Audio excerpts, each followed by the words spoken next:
Here's something interesting for you.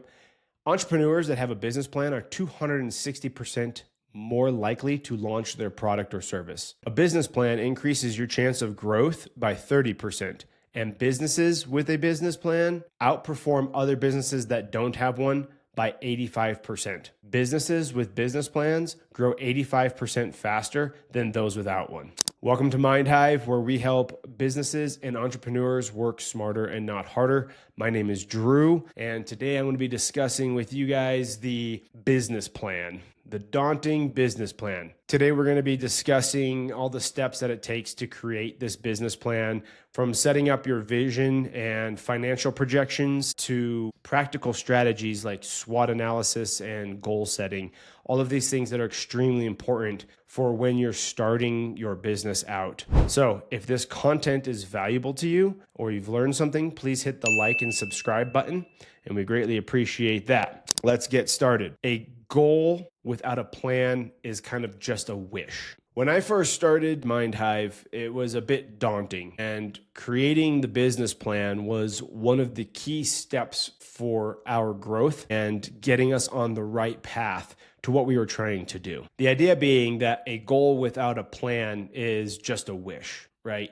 There's got to be some sort of plan behind the thing that you're trying to establish, whether it be a product or a service. And that's what the business plan does for you. It gives you kind of this outline of what you're going to be doing with this product or service that you're going to launch. So there's several steps to this, and we're going to first just kind of discuss what a business plan is and kind of what you need to do to get this up and running. So a business plan is literally just a document that kind of outlines the plan from a strategic level of what you're going to do for your product or the service that you're trying to create, right? And put out there into the market. There are several sections of this document, and you can go online and find all sorts of templates for it. Depending on the template that you use, or if you build your own, is going to kind of determine what kind of goes in there. But there are some very simple things that probably should be in the business plan to help you kind of move yourself in the right direction, and also to help you generate some ideas and then identify some of the areas where maybe you have some pitfalls or something you didn't think about. So the very beginning of your business plan should be a description of what your company is, kind of just talking about what your company is going to be doing, a general overview of what you're trying to provide to the market, what value you're going to be bringing at a high level, right? This is just going to get you to be able to describe what you're doing at just a very basic level, right? The next section, which you should be talking about and thinking about, is as you build this company, you have to have some sort of a vision. Now, a vision is just the long-term outcome that you're aiming for your company, right? It's the reason why your business exists. So this has to be very clear in your head. And you probably started to go down this path of wanting to start a business based off of this idea alone, this vision that you had, right? And it's important to make sure that you write this down because it needs to be clear. And it also needs to be viable over the long term. Writing your vision out is extremely important. And to make sure that you have it succinctly down for your company will pay dividends in the long run, because you can always go back if you start to get sidetracked as you're developing your product or service. You go back to that vision to ground yourself to make sure that you are still going in the right direction. Or perhaps maybe in the future when you go back and look at your vision, maybe it needs to change. But either way, important to have it down so that you have something to kind of go after. It's your guiding North Star, so to speak. So an example of this would be something like what MindHyve went through. And it doesn't have to be super wordy on your vision statement. We originally started off with a very wordy vision statement. I'll give you an example right here of kind of the iterations that we went through, and you can kind of see how we just kind of tailored it down, and you'd be surprised at what our vision actually is at the end, right? So the vision that we originally started with was to be the cornerstone of entrepreneurial and business success, transforming the way businesses are operated through a community-driven platform that champions growth, efficiency, and the realization of ambitions for independence and businesses alike. That is a mouthful. Now, we went through several iterations of this, and all of them were very wordy, and we ended up boiling it down to just what we wanted to do, and that is make business simple. That's our complete vision right there. 3 words, make business simple. And so your vision doesn't have to be something long and lengthy and wordy. It just needs to be what it is that you're trying to accomplish. So write that down in your business plan. Get that on paper. Make sure you understand what you're trying to go for. So for the mission statement, what this is how you're going to accomplish your vision. Now, this is important also because you have what your goal is and you need to figure out how you're going to accomplish that, right? These are kind of just the general statements on how you're going to get that done, right? It needs to be practical and actionable, okay? It can't be something that you're completely unable or incapable of doing just because of the reasonability of it. So it needs to be something practical. So to give you another example from MindHyv, our mission statement is to empower people by providing an innovative platform enriched with enhanced tools and analytics, fostering a dynamic environment where talent meets opportunity and every user's potential is maximized. So how we're going to do this is by empowering people by providing an innovative platform. That's the bottom line. And so the mission statement is going to align with that vision so that you know how you're going to get there, right? And so make sure you think about these things while you're making your business plan, because it has to all make sense when you present this to somebody or to yourself. You have to have this mission statement so that it aligns with the vision so you know how to get to where you're going to go, right? And that's the bottom line there. Seems simple, but it's not, because you're going to have to put some thought into this. The next part of this is that you need to establish your core values. Now, this is extremely important for companies because some people put this off, and I recommend that you don't, because you need to understand what kind of company you're going to be, because core values should be the things that you are abiding by no matter what. Regardless of kind of the circumstance, you need to have these core values. If you take a look at something like Apple, when they adhere to the security practices that they have, and I'm not completely up to date on all of those things, but bottom line is like they don't let security fall by the wayside just because of the whim of maybe a government or societal influence based off of what's going on. They have a core value to maintain some level of security for their customers, which then in turn builds trust. So your core values are something that have to be permanent. This is the foundation of what your company is. It's like being a person. You have core values that you don't stray away from. The same goes for a company. This is going to influence how you hire people. This is going to influence how you interact in terms of marketing and on your public relations and how you treat customers and what kind of products you design. So if your core values are solid and they align with the market that you're trying to put your product or service into, then you are on the right track. Additionally, your core values guide your decision making, right? In terms of trust polling, for decades, the military has ranked as one of the top organizations that are trusted by the public. And arguably, this is because of the core values that are espoused in each one of those branches and drilled into those folks' heads so that they abide by it when they're doing their work. And so the same goes for a company. You need to make sure that your core values are known and that they're shown. Okay, so that's the first part, right? You have your company description, kind of an outline of what your company is, just kind of a little description of it. And then you have your vision, your mission, and your core values that your company is going to abide by. These are very important to have down.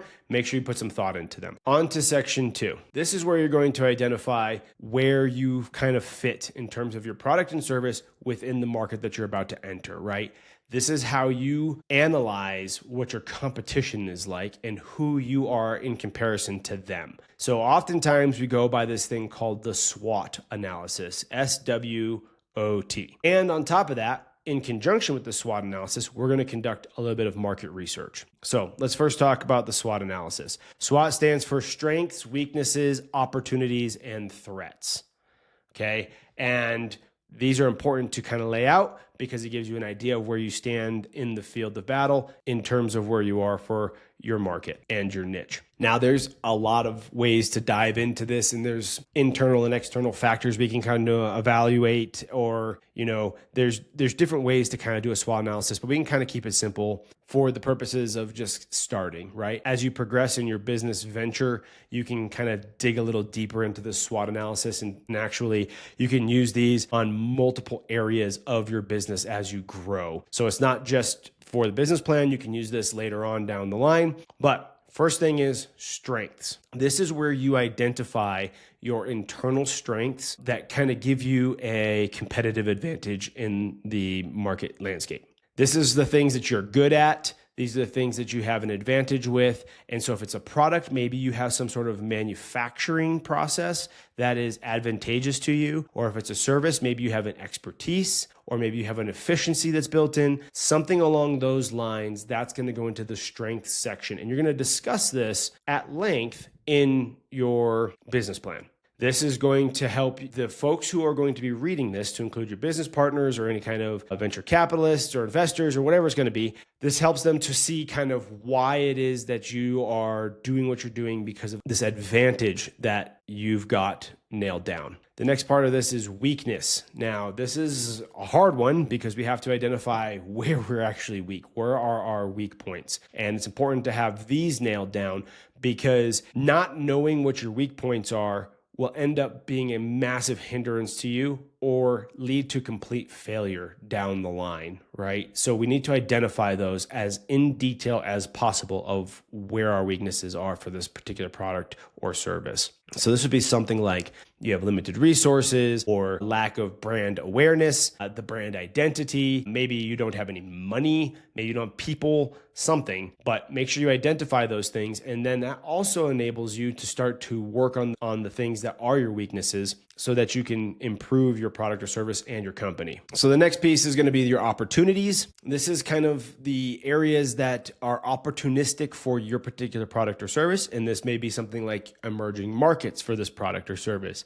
Think about AI, right? There was an emerging market for AI. A lot of people took advantage of that and started to build products and services surrounding that technology. And so there was an opportunity there, right? It could be a technological advancement like that. There could be gaps in the market. There could also be something that a company has currently existing as a product or service that you have a significant or maybe even just a minor improvement on. That's an opportunity for you to take advantage of. And then last but not least is the threats portion, which is essentially the challenges externally that you face, right? And this could be something that impacts your business, not just in terms of competition, but maybe it's markets or maybe it's government driven or laws or something. There's a threat to your company that you need to identify, right? So this is much different than your weakness. This is stuff that's not inherent to you. This is something external that is threatening your business or the product or service that you're trying to put out. So that's the SWOT analysis: strengths, weaknesses, opportunities, and threats. We document those in the business plan so that this way it can identify and gives us kind of a good idea of the holistic landscape that we are operating in. And to further that holistic view, we're going to then conduct market research. Now, this is probably a point where you really need to take some time in order to identify where you sit within the market and who your competitors are and what's going on. So market research has a number of different parts in it.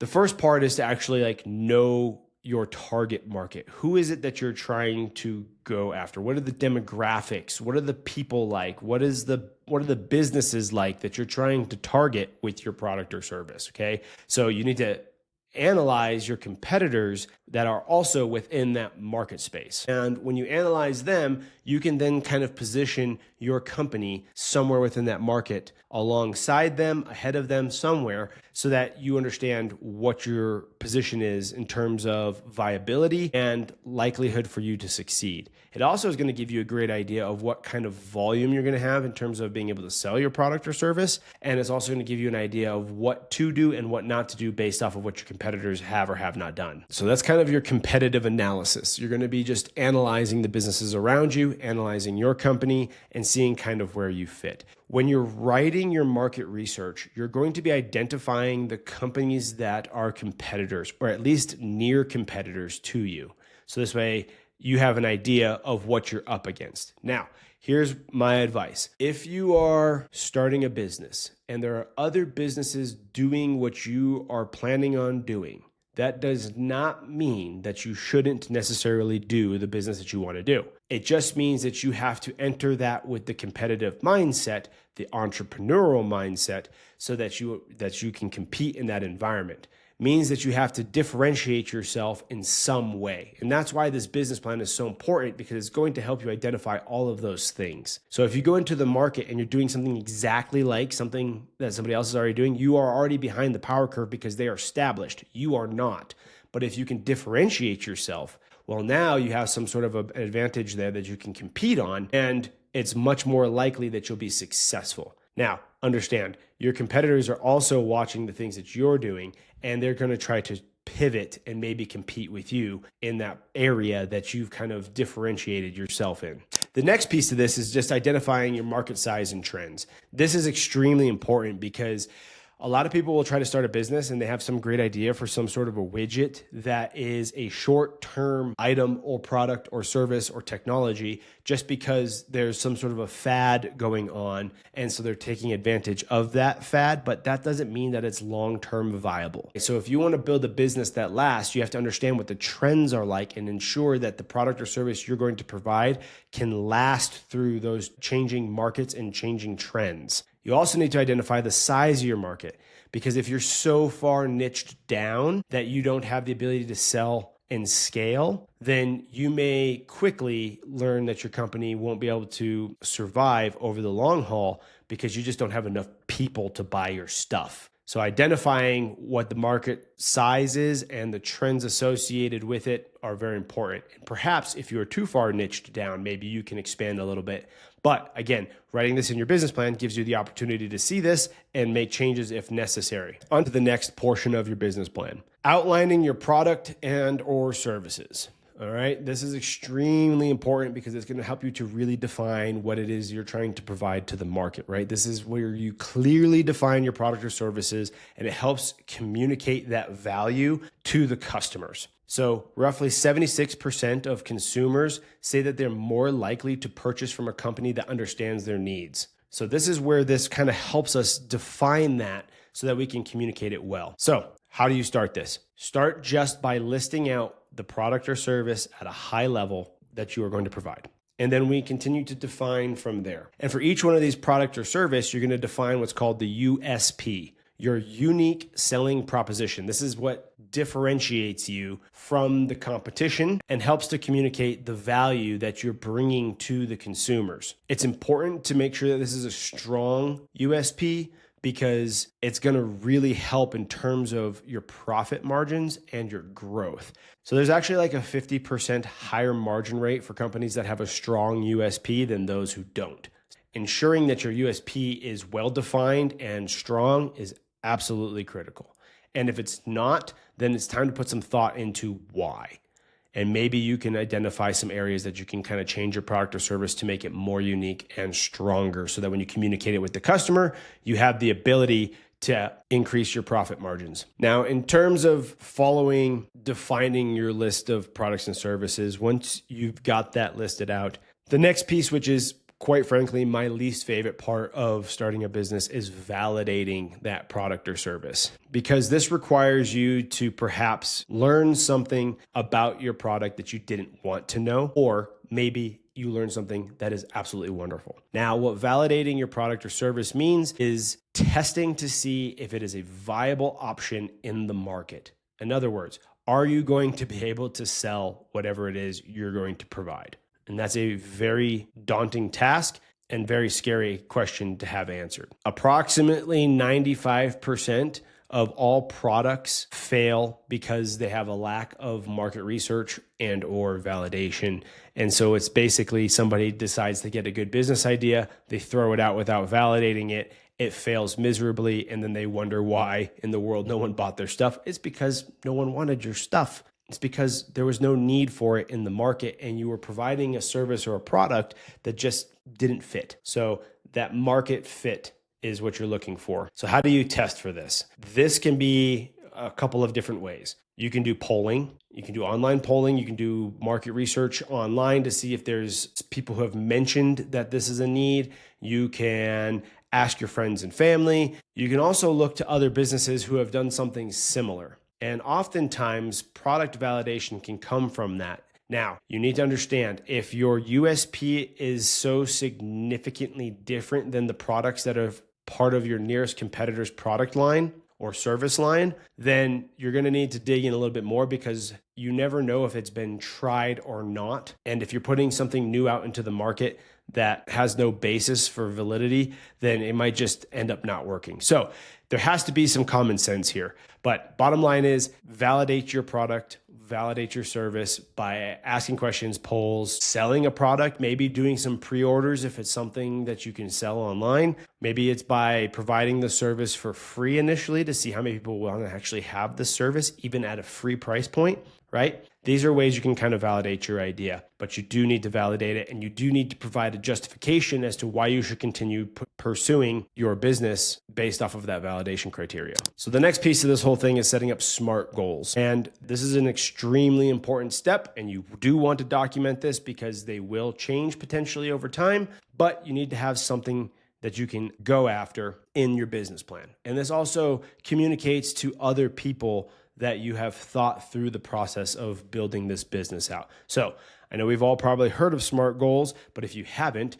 what they stand for is specific, measurable, attainable, relevant, and time-bound. And what that all does is enable you to have reasonable goals to achieve. You've heard the phrase, shoot for the stars, but land on the moon. Your goal should be the moon. Your vision is the stars, right? And these goals are the moon. And so when you set these SMART goals up, it gives you a way to systematically achieve the vision that you have established within this business plan so that you can make progress in terms of building and growing your business. Now, we need to understand that there's a difference between short and long-term goals. And if you're ever looking for a good book out there on this, there's a book called The One Thing by Gary Keller. It talks about how to kind of establish goals, and I'm sure there's plenty of other goal-setting books out there. But bottom line is you take a large goal like your vision, which is in fact a goal, and you chunk it down into these SMART goals so that you have a reasonable expectation that you can actually achieve your vision. Now, that's what the short-term goal is. It's these smaller chunks to get you to the larger vision, right? And so you have long-term goals that are going to be associated with these short-term goals. So write down what you want to have done, make sure it fits into the SMART goal format, and then set your short-term goals up so that they systematically ladder on top of each other to reach the long-term goal and to eventually come to the vision that you have for whatever your business is or product is that you're trying to sell. When you're building these SMART goals, make sure that you have KPIs involved with them. Now, these are called key performance indicators. These are essentially metrics that you will use to determine whether or not you've actually met your goal. So for example, if I'm looking to buy a house, I know I need to have a down payment of $10,000. My KPI is $10,000 for the long term. My short-term goal would be $1,000 a month or something along those lines, so that I know that as I systematically make my short-term goal KPIs, they are eventually adding up to the larger goal and the KPIs associated with that. So again, you start high at the big long-term goals and you chunk them out so that your little goals add up to it. It's kind of like a pyramid. Okay, the next part of your business plan is going to be the financial planning and cash flow projections. The key here is to understand that about 80% of all businesses fail due to poor cash flow projections or cash flow problems in general. So it's very important for you to understand your finances in terms of how your business is going to operate. So this includes things like, what are your startup costs going to be? Break all of those down and make sure that you've kind of figured out all the things necessary in order for you to actually start this company up. This is going to take some time, especially if you need to go get some of the information. So if you're trying to start a business where it's a brick and mortar store, you need to know how much it's going to be per square foot to rent that business out or that business location out when you start your business. You need to understand all the equipment that you need. You need to understand that there's going to be internet costs and electricity and insurance, the different types of overhead that are associated with your particular kind of business. These are extremely important because you need to have the capital necessary in order to be able to actually start. And if you don't have these startup costs jotted down appropriately and well thought out, then you're not going to have a very good time trying to start your business. You need to make sure you have the money to actually start the thing, right? The next piece of this is going to be your revenue and profitability costs. So let's make sure we understand the difference between revenue and profitability. Revenue is the gross amount of money that you take in from selling the product or service. And then the profitability is going to be the net of that. So it's your revenue minus all of your expenses. You kind of need to have that figured out so that you can understand whether or not you are able to maintain your business based off of the profitability that you have, right? And your revenue. So if you start all this up, let's say you have the capital to start your business up and you're able to get it up and running, but then the revenue does not keep up with the expenses, well, then your business isn't going to make it. You have to have the revenue being able to sustain the business. So this is kind of where you're going to be forecasting your cash flow.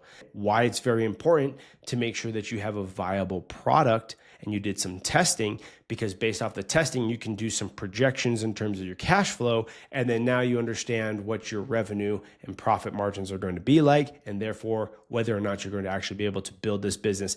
And then on top of that, whether or not you're going to be able to actually scale that business. So let's keep in mind here that if your margins are really high, let's say that your margin for your product is 75%, which is astoundingly high, right? But your revenue from that isn't going to be very large, but you have high expenses. Well, then that tells me that your market demand isn't where it needs to be in order to sustain you over the long run. It certainly isn't going to be where it needs to be in order to grow and scale the business. There's another piece to this too called break-even analysis. And this is where you do the math on your revenue, your cash flow analysis and forecasting, your costs to see where you're going to break even and become profitable as a company. There are so many companies out there that are operating in the red where they're not able to actually break even. And over the long term, whether it be a year or 5 years, you cannot sustain that, and therefore your company will fail. So break-even analysis is extremely important. So if you're not a big financial person, this is a great opportunity for you to learn this type of stuff. And if you don't have the ability to do this on your own, well, I would recommend that you learn it. But if you don't have the time, or you're incapable, or don't have the resources or whatever, then you can go ahead and outsource this to some sort of a financial planner or somebody who can do the analysis for you. That's going to cost you money, so make sure you add that into your startup costs. But you can go have somebody kind of give you these projections. There's also software out there that you can go ahead and use to do these projections for you. Excel, you can also build out your own models if you'd like. But it is extremely important to build out all of this financial analysis and put this into your business plan so you have kind of, again, a holistic view of what it's going to be like operating this company. And once you have that financial analysis done, you can then start looking at whether or not you need to take advantage of some different funding options. This may be venture capitalists, this may be a business loan, this may be friends and family loaning you money. However you decide you're going to fund it, this gives you an idea of what your kind of capital is necessary in order to get this business or product rolling and then sustain it for a period of time so that you can kind of get the momentum behind the company to sustain itself. So again, financial analysis, absolutely critical for starting a business. And when MindHyve was starting up, we did financial analysis for months, trying to figure out how we were going to actually make this work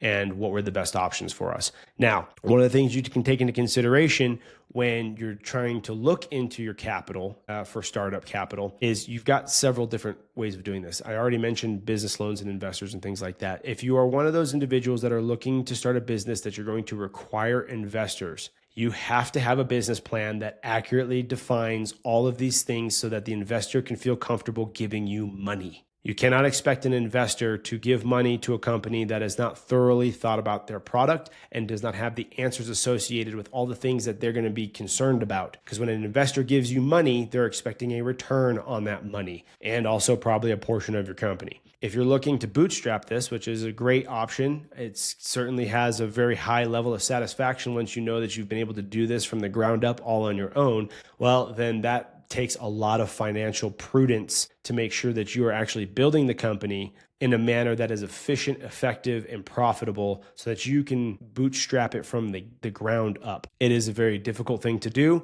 It is not impossible, but it does have some significant advantages in terms of your ownership and in terms of liquidity and debt and those types of things.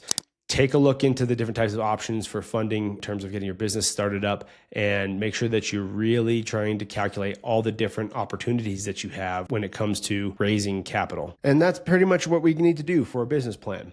Those are the basics of it. And I think that if you take the time to actually write your business plan out, you're going to be significantly more inclined to be successful because you have a roadmap for it now. And you got to outline the things that are necessary for you to know and understand in order to make your business grow effectively once you start it, right? And in terms of the length of this business plan, for MindHyv, the original business plan was roughly 36 pages long, and it took us, like I said, months, but it was time well invested in creating that because it helped us to understand who we were as a company, where we wanted to go, the necessary steps we would have to take to get there, and then our financial projections to make sure that it was actually a viable product or service that we were going to be providing. That's going to conclude this podcast for today. And if you found this information valuable, again, I ask that you just like and subscribe. I appreciate all the support from our followers and subscribers. And if you have any questions, please leave them in the comments and we'll be happy to answer those for you. In the next episode, we're going to be talking about bootstrapping your business and kind of how to start from the ground up. So be sure to be subscribing so that you can catch that episode. And we will see you on the next one.